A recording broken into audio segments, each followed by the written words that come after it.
Assalamualaikum warahmatullahi wabarakatuh, Bu Herli. Waalaikumsalam warahmatullahi wabarakatuh, Bu Marta. Sesuai dengan kemarin yang Ibu sampaikan ke saya datang di saat ini memenuhi keinginan Ibu karena Ibu pada hari ini ingin mengadakan sesi coaching oleh seseorang coaching, sehingga saya diminta oleh Ibu kemarin untuk menjadi pengamat. Oke, dalam pengamatan ini saya akan mengadakan proses observasi tentunya ya Bu ya. Sebelum itu sebelum Ibu mengadakan coaching ini, saya akan memaparkan dulu beberapa hal yang berkaitan dengan observasi yang akan dilakukan, tentunya berkaitan dengan sesi penilaiannya nanti. Nah, di sini sesi penilaian dalam observasi ini lebih kita banyak tekankan kepada sesi kehadiran penuh tentunya, karena sesuai dengan prinsip-prinsip dasar coaching, yaitu kehadiran penuh.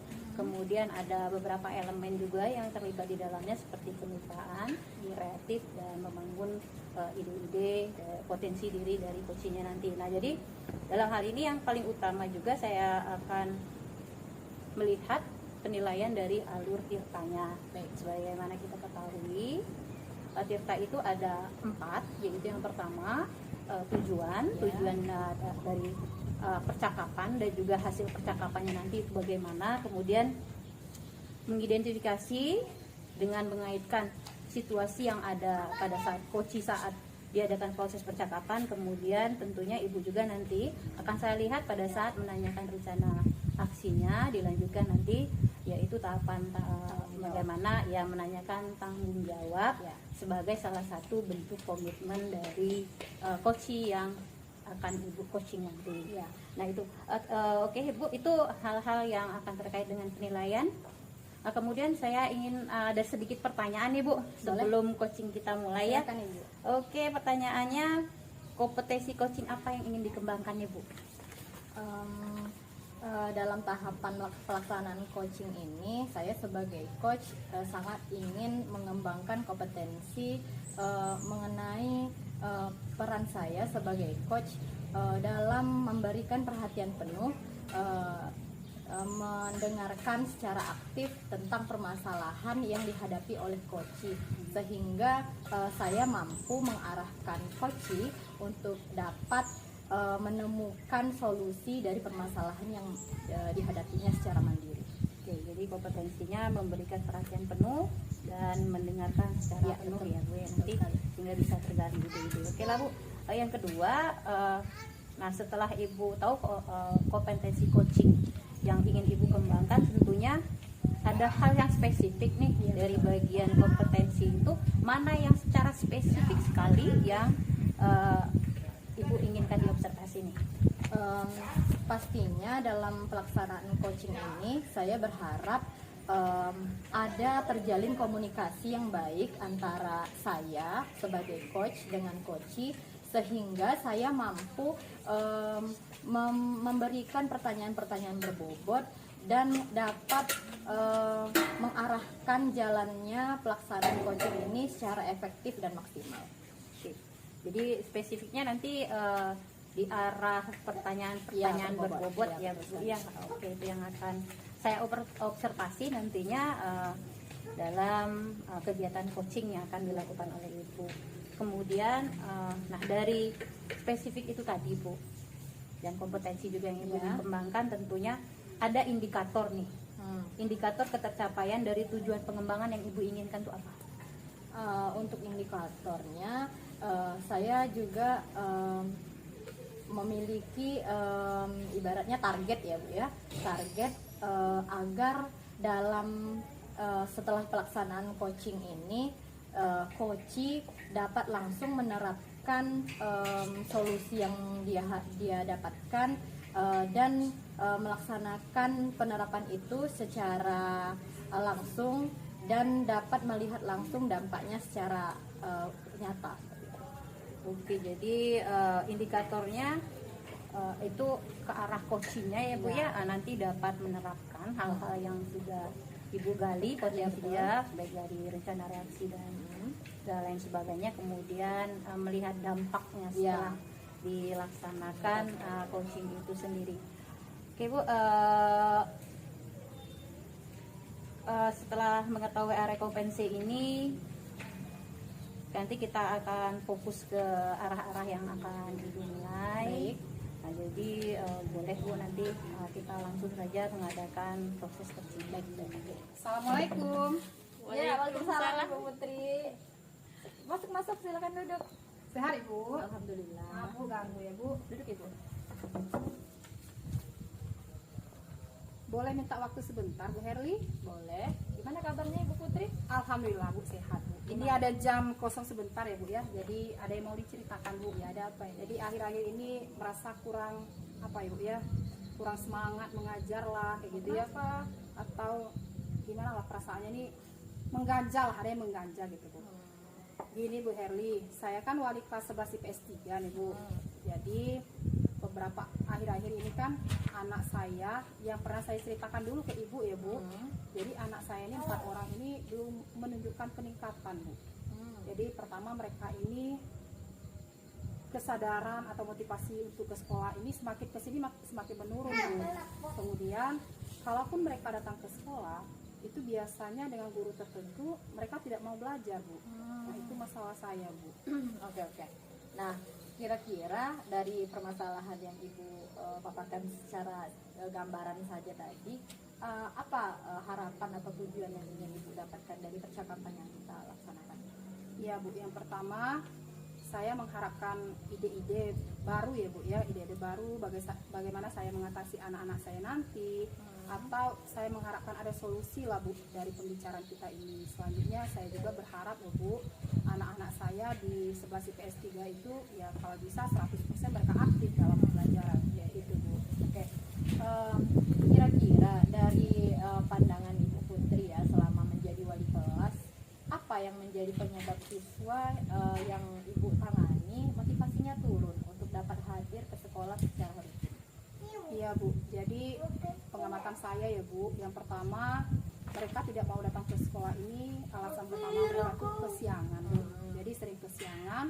Jadi kalau mereka datang ke sekolah, alasan anak-anak ini nanti takut dihukum Bu, karena belum boleh masuk kan, jadi nanti diberikan hukuman di luar sana, katanya seperti itu. Kemudian mereka juga bilang bahwa di luar itu asik Bu, ternyata mereka sudah membentuk komunitas Bu di luar sana. Iya, jadi mereka ini tidak hanya dari kelas saya Bu, ternyata ada dari beberapa kelas di sekolah juga, itu ada tempat berkumpul anak, bahkan dari sekolah lain Bu. Jadi mereka berkumpul di suatu tempat, di sana mereka main game lah, kemudian kita tidak tahu lah Bu ya, anak-anak sekarang tak merokok atau seperti itu Bu ya. Jadi mereka itu hura-hura lah Bu di luar sana dengan komunitas mereka Bu.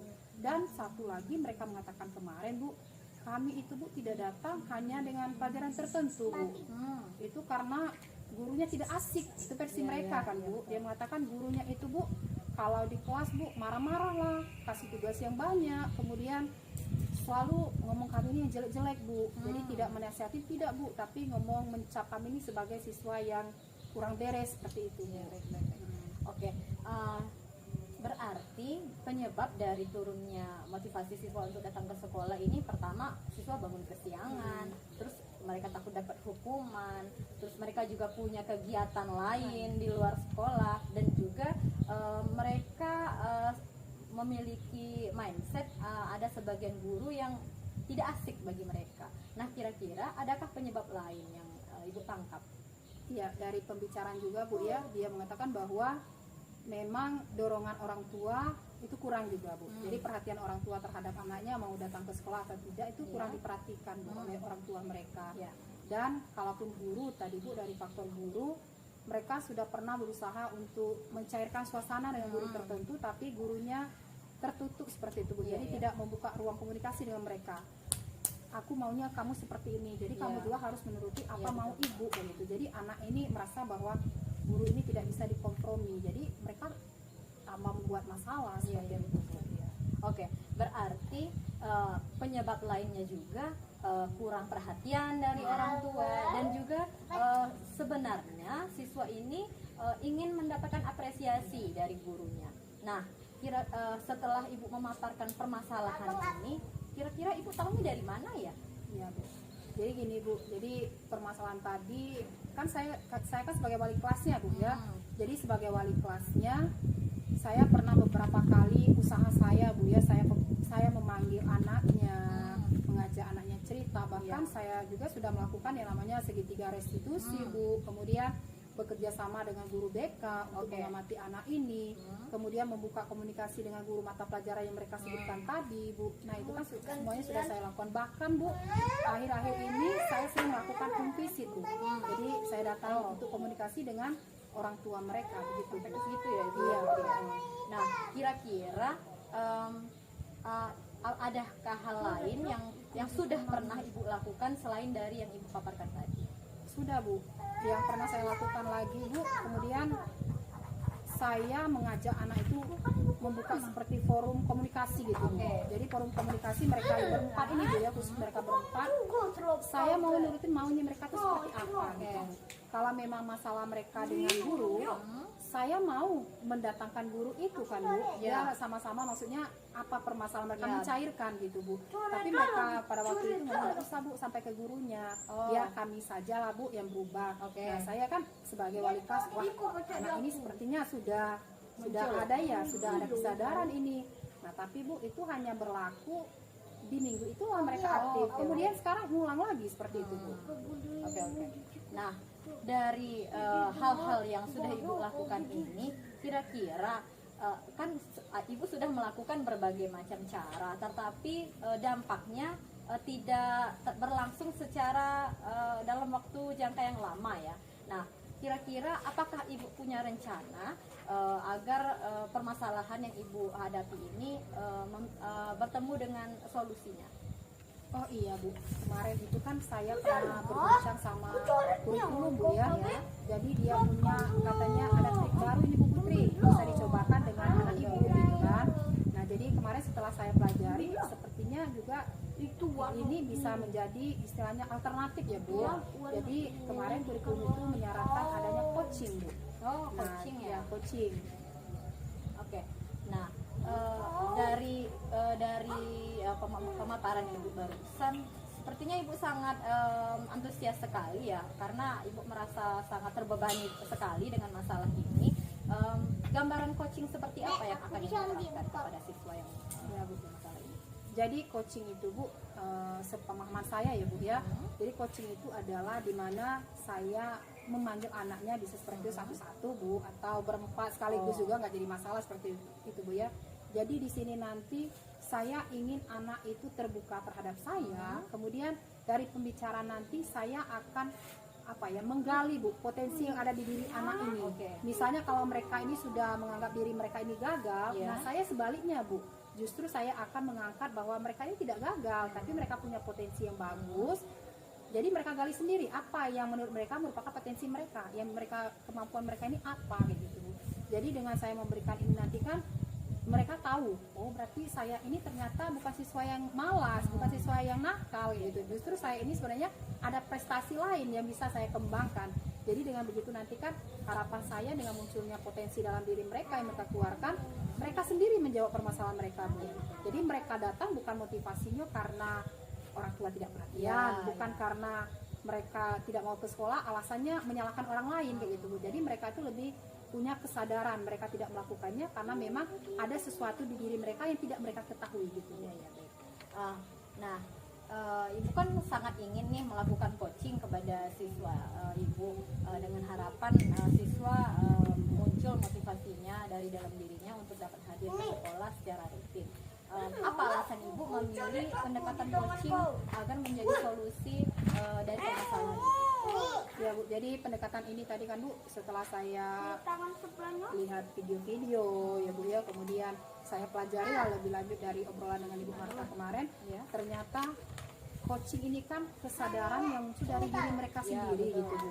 Jadi kalau biasanya sadar dengan kesalahan, kemudian sudah tahu solusi, pastikan Bu sebagai manusia kita ini mempertanggungjawabkan apa yang sudah kita sadari tadi gitu Bu. Jadi saya tertarik kalau ini kan, kalau saya selama ini kan memberikan kesadaran yang sifatnya dari saya Bu, ekstrinsik mereka kayak gitu ya, sehingga mereka tidak punya beban tanggung jawab di sini. Tapi dengan adanya coaching ini, mereka sendiri yang mengeluarkan potensi mereka, mereka sendiri nanti yang bisa mempertanggungjawabkan seperti itu. Oke. Nah, dalam pelaksanaan coaching ini tentunya memang motivasi siswa motivasi yang muncul dari dalam diri siswa ya yang sangat mempengaruhi ya Bu ya. Nah, apa yang menurut Ibu, apa yang membuat siswa itu sadar setelah dilakukan coaching oleh Ibu? Iya, nanti kan kalau misalnya ngobrol bebas kan biasanya kan siswa itu kan banyak yang dikeluarkan. Jadi saya memilah, Bu, ini loh nak potensi kamu ini kayak gitu kan. Iya. Kadang kan anak ini kok tidak sadar, Bu, dia punya banyak potensi, tapi kalau kita sendiri tidak meyakinkan Iya, itu potensi, betul. mereka kan tidak sadar, oh berarti potensi kamu ini. Jadi saya memberikan penekanan gitu, Bu. Jadi dengan penekanan ini nanti mereka memang sadar, oh berarti saya ini potensinya banyak loh, tapi saya tidak menyadari bahwa itu baik kayak Iya, gitu. betul. Tapi saya mengarahkan kepada hal-hal negatif, padahal potensi saya bisa ke arah yang lebih baik, Iya. lebih positif seperti itu. Jadi nanti dengan adanya hal ini saya berkeyakinan, Bu, mereka nanti akan dapat berubah kayak gitu, Bu, dengan mereka sudah mengetahui bahwa mereka ini sebenarnya luar biasa. Baik, memaksimalkan potensi diri Iya. agar dapat menggali motivasi dalam dirinya. Kira-kira hal-hal apa yang perlu Ibu siapkan dalam melaksanakan praktik coaching ini?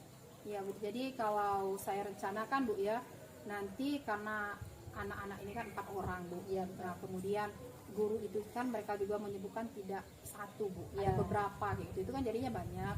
Jadi saya biar lebih maksimal, saya akan bekerja sama dengan guru BK, Bu. Nanti saya juga akan menjelaskan dengan guru BK. Kita Berkolaborasi, coba ya? berkolaborasi, Bu. Saya mengatakan bahwa ayo kita coaching. Jadi saya memberikan pemahaman dulu, Bu. Jadi kita melakukan coaching karena kan guru BK juga kan tahu masalah kami, Iya, Bu. betul. Jadi dengan dia membantu nanti, kemudian saya akan mengkomunikasikan ini, Bu, mengkomunikasikan dengan muridnya. Ya, nah kita coba coaching, kayak gitu kan. Nanti kan seperti apa ya, ikutin aja kayak gitu. Kemudian dengan guru-gurunya juga, Bu. Dan guru-guru nanti di sela-sela obrolan nanti saya akan mengajak guru-guru yang disebutkan oleh siswa tadi berbicara, Bu. Tapi kita tidak langsung melakukan coaching kayak gitu kan, Bu. Berbicara kayak gitu. Ya. Jadi istilahnya sudah dengan muridnya, dengan gurunya juga. Nah, nanti tindakan saya ini akan dibantu oleh guru BK. Kapan tuh pelaksanaan? Ya, Bu. Kalau sekarang kan kami lagi mid ya, Bu, ya. Iya, betul. Jadi belum bisa lah kayak gitu ya. Jadi saya tidak mau mengganggu konsentrasi anak. Jadi saya membuat jadwalnya, Bu. Jadwal itu sudah kami sepakati lah seperti itu, Bu, ya. Yang akan kami sepakati bersama nanti setelah ujian ini, Bu, sekitar 2 minggu lagi. Oh, dalam waktu dekat ya? Dalam begitu waktu ya? dekat. Baik. Dalam sesi percakapan kita ini, kira-kira apa komitmen Ibu Putri dalam pelaksanaan coaching yang akan Ibu terapkan ini dalam rentan waktu 2 minggu ini ya, Bu Putri ya? Iya. Jadi di sini saya berkomitmen, Bu. Yang pertama, saya sebagai wali kelas ya, Bu, kan sudah diamanahkan dengan karakter siswa Iya, itu betul. yang berbeda kayak gitu. Beragam. Jadi saya juga harus memberikan perlakuan yang berbeda loh, Bu. Jadi saya tidak akan menyamakan mereka dengan yang sudah baik di sana kayak gitu. Jadi di sini saya berkomitmen bagaimana saya menuntun, Bu, anak-anak ini menjadi baik gitu. Iya, betul. Jadi tidak hanya kehadiran mereka, tapi mereka juga bisa mengikuti pembelajaran di kelas itu dengan baik. Dan yang paling penting, Bu, saya berkomitmen saya akan membangun komunikasi yang sehat antara mereka dengan guru mata pelajaran, biar nyambung di dalam pembelajaran. Baik, bagus sekali Bu Putri. Solusi yang hadir dari diri Ibu sendiri tentang permasalahan yang Ibu hadapi. Kira-kira dari percakapan kita ini, hal apa yang Ibu dapatkan dari diskusi kita, percakapan kita tadi? Ya, Bu. Jadi dari tadi kan saya menggebu-gebu di sini ya, Bu, ya. Jadi sepertinya kontrol emosinya tadi mau diluapkan semua, Bu. Iya, betul. Ternyata dengan Ibu mendengarkan saya gitu, Bu, ya. Ibu mendengarkan saya dengan seksama. Kemudian Ibu tadi memberikan pancingan, Bu. Sebenarnya Ibu tuh mampu kayak gitu kan, Bu. Iya. Mampu untuk mengatasi masalah ini. Jadi saya berpikir, oh ternyata saya juga mampu menggali potensi saya. Bukan hanya saya menginginkan potensi Iya, anak, Bu, betul. tapi saya juga berpikir lagi bahwa itu nanti bisa saya lakukan seperti itu, Bu. Dan rencana saya ini sekarang sudah matang, Bu, untuk melakukan coaching. Alhamdulillah. Baik, luar biasa sekali Bu Putri. Mudah-mudahan dalam waktu 2 minggu ini Ibu segera dapat langsung menerapkan praktek coaching ini kepada siswa dan langsung terlihat jelas dampaknya kepada siswa, sehingga saya ingin sekali mendengarkan bagaimana perkembangan dari coaching yang Ibu lakukan kepada siswa, dan saya harap kita bisa bertemu lagi setelah Ibu menerapkan coaching kepada siswa.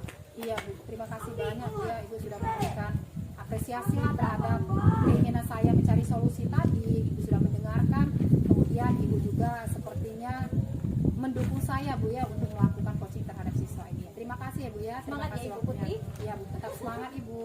Assalamualaikum Ibu. Waalaikumsalam warahmatullahi wabarakatuh. Iya betul.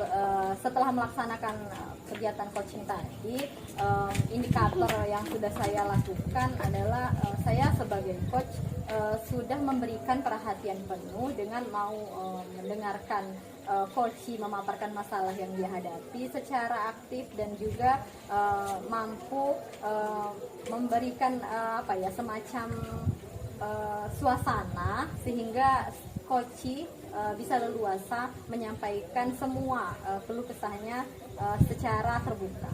Oke. Terima kasih Bu atas jawaban pertanyaannya, tapi terlepas dari pertanyaan Ibu, mohon maaf saya sebagai pengamat atau observer ini akan sedikit menyampaikan catatan hasil observasi saya yang tentunya berbasiskan data sesuai dengan yang apa saya lihat dan juga saya rasakan ya. Jadi tadi tuh sudah sangat tegas sekali Ibu menyatakan kalau Ibu maunya kompetensinya itu memberikan perhatian dan mendengarkan secara penuh. Kemudian Ibu pengen saya spesifik sekali itu mengobservasi tentang pertanyaan-pertanyaan berbobot. Sesuai dari hasil observasi yang saya lakukan tadi saat Ibu coaching, Ibu sebagai coach memperhatikan percakapan dengan coachnya, tentunya itu sudah terlihat sekali. Kemudian memfokuskan kepada situasi yang dipaparkan dan mengembangkan pertanyaan berdasarkan situasi-situasi yang tadi diceritakan oleh Bu Putri sebagai coach Ibu pada saat itu. Nah, dari tahapan setiap tahapan tirta yang Ibu jalankan dari 4 itu, dari tujuan, identifikasi, kemudian rencana reaksi dan tanggung jawab, saya sudah bisa menangkap Ibu itu sudah memaparkan pertanyaan-pertanyaan berbobot yang tentunya itu tidak berada di luar konteks dengan identifikasi situasi yang sedang dihadapi oleh Ibu Putri sebagai coach. Nah, seperti tadi Ibu menanyakan tujuan dan hasil percakapan, itu menata dengan jelas sekali. Kemudian membuat pertanyaan yang menuntun coach dalam ini menjelaskan lebih dalam tentang situasi yang sedang dihadapinya. Kemudian Ibu juga memberi umpan-umpan balik terhadap apa yang Ibu Putri tadi sebagai coach paparkan. Nah, lalu Ibu juga menanyakan tadi Bu ya tentang rencana reaksi, tentunya menanyakan rencana reaksi, rencana aksi yang akan coach lakukan sampai detail, mendalam. Kemudian Ibu juga terlihat menggali kekuatan-kekuatan yang Bu Putri punyai dalam rencana aksi itu terlihat. Kemudian Ibu juga memberi umpan balik. Nah, dari tahapan tanggung jawab nih Ibu juga sudah sangat menekankan Bu Putri untuk menceritakan tentang komitmennya terhadap rencana aksi. Tentunya itu Ibu sudah mencanangkan rencananya, sudah detail juga. Kemudian Ibu pun memberi umpan balik. Nah, itu hal-hal yang saya dapatkan pada saat sesi coaching tadi. Itu berbasis data sesuai dengan yang saya lihat dan apa Ibu kerjakan. Oke, ini pertanyaan terakhir nih. Silakan Ibu. Kan tadi sudah punya kompetensi yang sudah mulai dikembangkan nih. Nah, sekarang kompetensi apa lagi nih dari coaching ini yang mau Ibu kembangkan? Setelah Ibu Putri menemukan solusi dari permasalahannya dan ingin langsung ke aksi nyata kepada siswanya dengan penerapan coaching kepada siswa, berkolaborasi dengan guru-guru BK juga, saya ingin sekali melihat Ibu Putri bersama dengan siswanya itu tidak hanya motivasi hadir ke sekolah saja yang muncul, tetapi juga motivasi untuk hadir di kelas secara penuh, tetapi tidak memilah-milah guru atau alasan-alasan yang lain saja. Jadi Ibu menganalisis ini, kira-kira kompetensi coaching yang mau Ibu kembangkan lagi apa? Kan Ibu menganalisis maunya ibu, indikator yang didapat dari Bu Putri tadi yang mau ibu kembangkan di pribadi ibu gitu loh. Oh. Dari kompetensi coaching. Oke, dari sini saya ingin sekali membantu Ibu Putri nantinya dalam menyampaikan menggali potensi yang Ibu Putri punya itu dengan komunikasi yang aktif. Oke, jadi mau dikembangkan komunikasi